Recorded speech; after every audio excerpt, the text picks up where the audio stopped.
In a busy city where old and new blended together, one church stood strong, a place of faith, hope, and untold stories. Every week, thousands gathered there, seeking solace, guidance, and blessings. At the center of it all was Reverend Emmanuel, a man who held the congregation spellbound with his sermons. His voice carried authority, his words dripped with wisdom, and his presence demanded reverence. To his followers, he was not just a pastor, he was a divine mouthpiece, anointed by God himself. But behind his sacred robes and gentle smiles hid a dark secret. Over time, Emmanuel introduced new doctrines, claiming they were divine revelations given to him alone. Among them was a chilling ritual he called the anointing of the holy milk. He preached, "Marriage is sacred, but a husband's love alone is not enough. Only through the anointing of holy milk can a bride be truly purified and made fruitful." The doctrine sent whispers through the congregation, but no one dared to question it. After all, to doubt Emmanuel was to doubt God. And so, the tradition began. Newlywed couples, believing they were fulfilling a divine duty, brought their brides to Emmanuel for his special anointing. He instructed the women to enter his chamber alone, forbidding them from speaking of what happened inside. The husbands, trusting their beloved pastor, never suspected a thing. If you enjoyed this story and want to hear more like it, don't forget to subscribe. Inside the dimly lit chamber, Emmanuel would welcome the women with a warm, reassuring smile.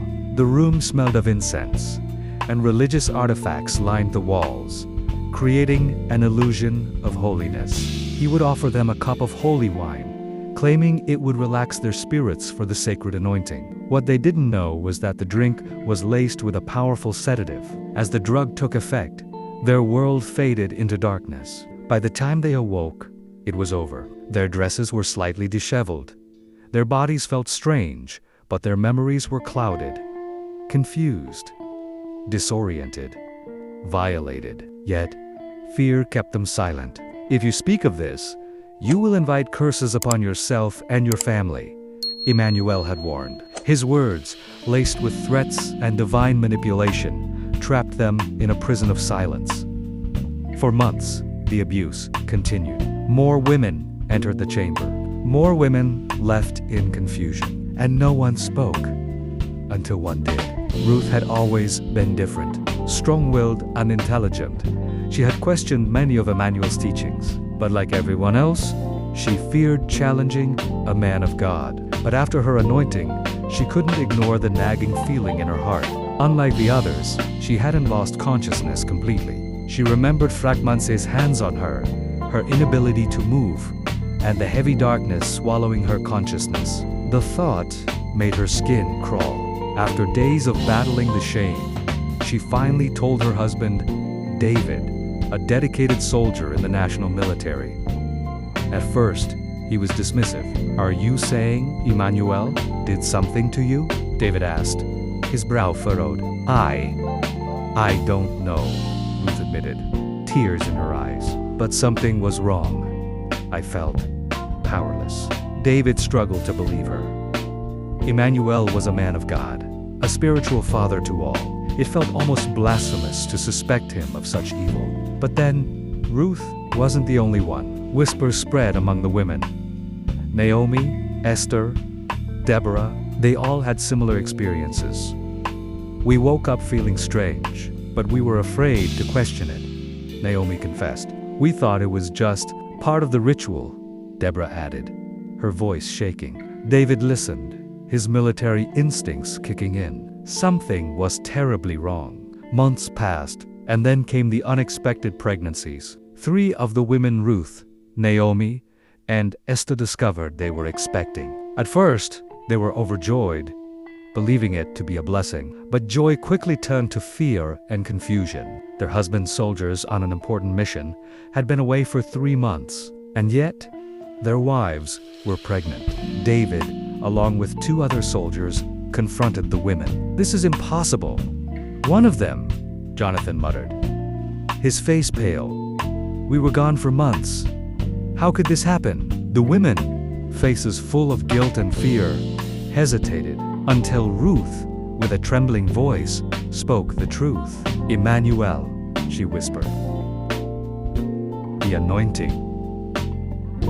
The Holy Millet." Jonathan's hands clenched into fists. "Are you saying he did this?" Tears streamed down Naomi's face. "We don't know for sure, but we were unconscious. We woke up, changed." Realization hit the men like a thunderclap.